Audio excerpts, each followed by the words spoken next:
अस्सलाम वालेकुम। मैं आप लोग के लिए एक नई सीरीज़ लेके आई हूँ जिसको कहते हैं सोल टॉक्स। और क्योंकि रमज़ान अभी बस कुछ ही दिनों में स्टार्ट हो रहा है तो मैंने सोचा क्यों ना सोल टॉक्स का आगाज़ जो है वो हम रमज़ान से ही करें। क्यों ना आज डिस्कस किया जाए on the scientific benefits of fasting. क्यों ना डिस्कस किया जाए कि क्या फ़ायदे हैं रोज़ा रखने के लिए। हम सबको पता है कि रमज़ान में दुनिया भर जो है मुसलमान रोज़ा रखते हैं, पर आज मैं ये डिस्कस करना चाहूँगी कि आखिर उसके पीछे साइंटिफिक रीज़न क्या है, क्या फ़ायदे हैं रोज़ा रखने के। तो आप ये देखिए कि रोज़ा जो है फ़र्ज़ तब कराया गया था, ये था जिहाद से पहले। और जिहाद से पहले का रीज़न भी यही था ताकि हम देखिए रोज़ा रखने से आप बहुत सारी चीज़ों से अपने आप को रोकते हैं, पानी से, खाने से, गुस्से से, बुराइयों से, बुरा भला करने से, लोगों को धोखा देने से, लोगों की गीबत करने से, ये सारी चीज़ों से आप अपने आप को रोकते हो।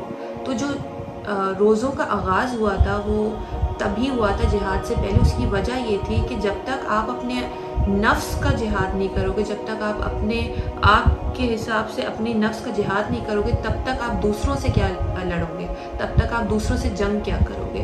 तो पहली जो बुनियाद है वो यही है कि सीखने के लिए कि पहले आप अपने नफ्स का जिहाद करो। और नफ्स के जिहाद के लिए सबसे ज़्यादा जो फ़ायदेमंद है वो है रोज़ा रखना।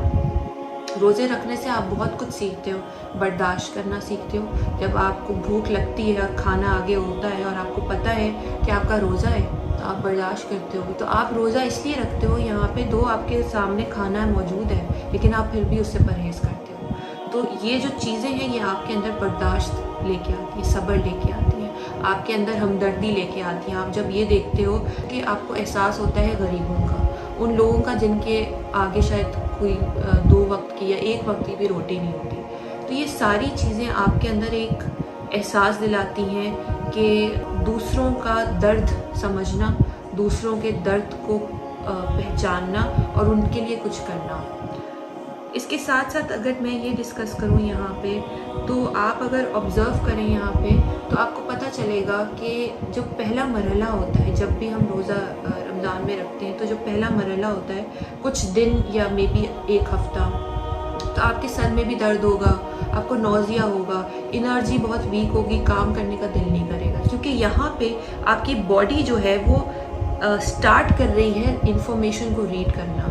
आपका एक सेल दूसरे सेल को इन्फॉर्मेशन देता है कि अब इस नए सिस्टम में मुझे एडजस्ट होना है। यहाँ से आपका जो प्रोसेस है वो स्टार्ट होता है क्लींजिंग का। फास्टिंग क्या करता है, रोज़ा क्या करता है, आपकी बॉडी को डिटॉक्सिफाई करता है, पूरा क्लीन करता है, ताकि by the end of Ramzan रोज़ा आप एक नए इंसान होते हो एक तरीके से। क्योंकि आपने ये पूरे 28, 29 जो भी जितने भी रोज़े हैं, पूरा महीना आपने अपने आप को बुराइयों से बचाया।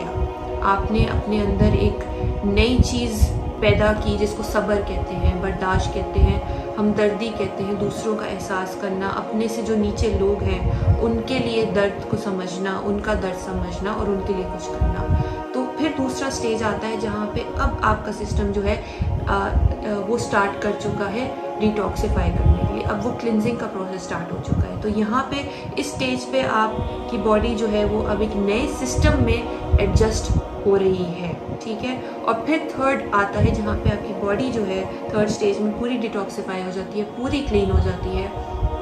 और यहाँ पे आपकी एनर्जी एक्चुअली बड़े अच्छे लेवल पे होती है। आपने अक्सर देखा होगा जब आखिरी के चंद डेज़ होते हैं तो आपको होता है कि मतलब अब फील नहीं हो रहा, क्योंकि अब आपकी बॉडी एडजस्ट हो गई है उसी जोन में कि कब सहरी करनी है, कब इफ्तार करनी है। और ये पूरा जो जितने भी तमाम स्टेजेस हैं ना, ये आपकी हेल्प करते हैं आपके अंदर जितने भी सेल्स होते हैं उसको रीन्यू करके आपको एक नए तरीके से ज़िंदगी जीने के लिए, नए 11 महीने के लिए ज़िंदगी जीने के लिए। तो बात समझने की ये है कि रोज़ा जो है सिर्फ आपको फिज़िकली बॉडी में डिटॉक्सिफाई के अलावा आपके कुछ और साइकोलॉजिकली भी चेंजेस लाता है। मिसाल के तौर पे आपके अंदर बर्दाश्त और डिसिप्लिन बहुत आ जाता है।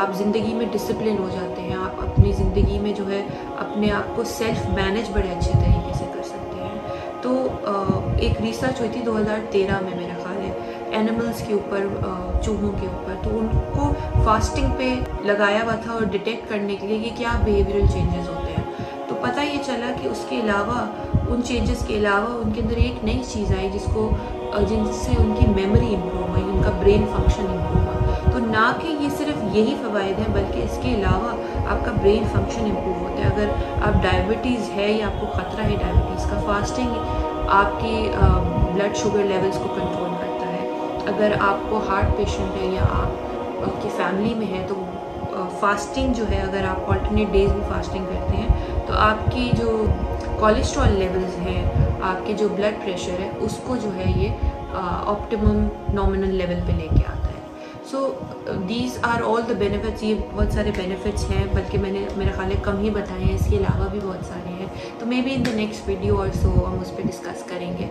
सो till then I will see you in the next video in the soul talk series. See you then.